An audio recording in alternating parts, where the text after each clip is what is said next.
Si t'as déjà eu très mal pendant que tu te faisais tatouer, dis-toi que c'est absolument rien à côté de ce qu'a vécu mon client quand moi j'ai tatoué. Moi c'est Angélique Grimm, je tatoue depuis 11 ans et je vis en Suisse et je te raconte un truc qui m'est arrivé qui est absolument fou. Attention parce que moi je suis hyper douce, donc va pas croire que c'est moi qui ai fait intentionnellement mal à mon client, mais vraiment la douleur qu'il a ressentie ce jour-là elle m'a pris aux tripes et je voulais m'arrêter, mais lui il était tellement courageux qu'il m'a dit d'aller jusqu'au bout, donc on a été jusqu'au bout. Ce jour-là, je tatouais l'intérieur du biceps de mon client et il me semble que c'était le portrait de son chien, un bulldog.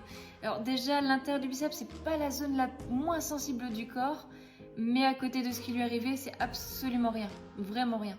Est-ce que t'as déjà vu le film Incassable? Alors déjà, si c'est non, faut que tu répares ça parce que c'est un super film. Et si oui, tu vois ce qui est arrivé à mon client ce jour-là. Ce qu'il a mon client, c'est la maladie des os de verre. La maladie des os de verre, c'est une maladie génétique rare et malheureusement, elle rend les os très fragiles et ils peuvent se casser très facilement.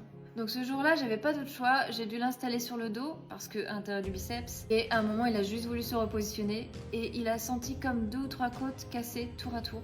Et il m'a juste dit dans une grimace, je crois que je me suis cassé quelques côtes. Alors moi forcément, j'ai paniqué, je voulais arrêter le tatou, je voulais appeler une ambulance, mais lui, il a tellement l'habitude malheureusement qu'il me dit mais je préfère que tu finisses mon tatou, tant pis, enfin c'est comme ça.